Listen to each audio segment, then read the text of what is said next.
Hi everybody, it's Ebony Love, and in today's video I'm going to show you how I'm getting into the holiday spirit and making these adorable little gift tags using my AccuQuilt Go fabric die cutter. In another video I'll also show the studio owners how you can make this cute rickrack ribbon using your AccuQuilt Studio. Stay tuned! This gift card holder is made from a double-sided piece of fabric with a decorative ribbon and beading along the top. Today I'm going to use the Baby Go to cut this, but you could also use the larger Go die cutter, and if you have a holiday die for the studio, this would work as well. The first thing that you'll want is 2 pieces of fabric. I've selected an appropriate holiday fabric here, and then on the back I'm just using a plain white muslin.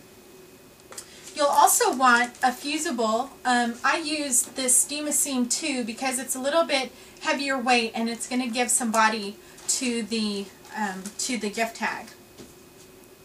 I'm also using the holiday medley die.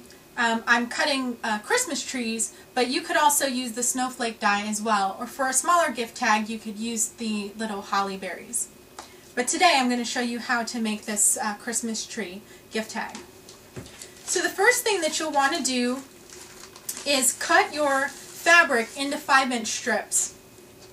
The 5 inches should give you enough coverage on either side of the die cut to cut accurately. Steam-A-Seam 2 comes in a package of 8.5 by 11 sheets, so what you'll want to do is cut a strip that's 5 inches wide by 11 inches long, and what that's going to do is give you 2 gift cards from one of these pieces. You can also save the extra pieces of fusible and butt the edges together to make additional gift cards, so you're not wasting, or gift tags, so you're not wasting the fusible there. I like using Steam-A-Seam in this application because I do not need to iron this first. I can actually do my layering here and then take it over to the iron later. Steam-A-Seam 2 is a double-sided paperback fusible, so the first thing that you'll want to do is take the paper off of whichever side wants to free itself initially. And I'm just going to move some of these things out of the way so you can see what I'm doing. So I'm going to take my holiday fabric and lay it right side down, and then the fusible side against the fabric, against the wrong side of the fabric. I'm just going to smooth that down a little bit, so I want to get just a little bit of coverage so that it's a little bit sticky, but of course this isn't a permanent solution. Then I want to gently peel off the other side of the fusible backing. So this paper should come off pretty easily. Do be careful where you set this paper because this tends to be a lot stickier than the first side that came off. So I tend to fold it in half so that I don't get little sticky pieces all over my cutting mat. The next thing you want to do is take your whatever backing fabric that you're using and lay that also on top of the fabric and just kind of smooth it. At this point you have a double-sided piece of fabric, and you'll want to take this to your iron and press it according to the instructions on the Steam-A-Seam package. Luckily I have already prepared some of this fabric already. So here's my piece, and I cut this one down because I made another gift tag already, but you don't have to cut this down. But what you would want to do is lay the strip on top of the piece, and if you have a longer piece you can just accordion fold it.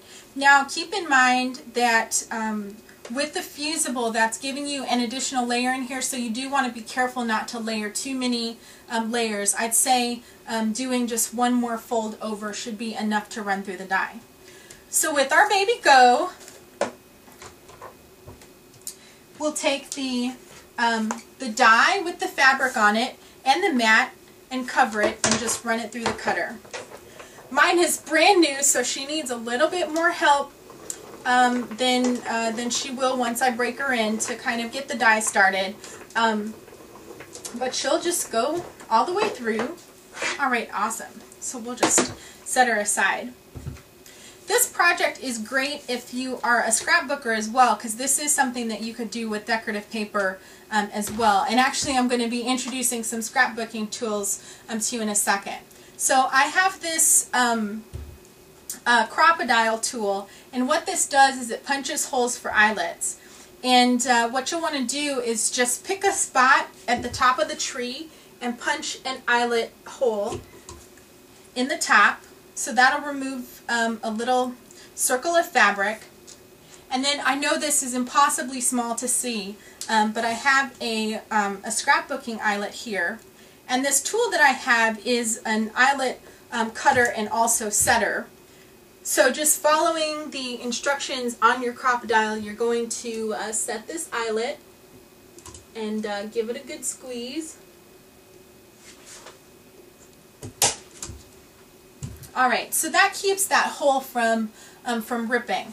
If you don't have an eyelet setter, it's fine. You can use a tapestry needle and a piece of ribbon and thread it through. But I've picked this this gold cording, and I wanted to add just a little bit more of a festive appearance to this gift tag, so I added some beads. These are just really large gold beads, and I put enough on the end to make a nice loop. And then once it's all beaded, so if I were to continue the beading, it would just make a nice little loop here. Then you just want to knot the ends. So you take that and knot the ends, and now your gift tag is ready. You can use a Sharpie, or I like to use the Sakura Pigma pins, which is pretty typical for writing either in scrapbooks or on fabric because it sets permanently. Or you can use a sticky back label and handwrite it, and that will make your gift tags reusable for other occasions as well. And that's the finished gift tag. So I really hope you enjoyed this tutorial, and stay tuned, studio owners, for the companion rickrack tutorial where I show you how to wrap this cute little box with rickrack ribbon. Thanks! Happy quilting!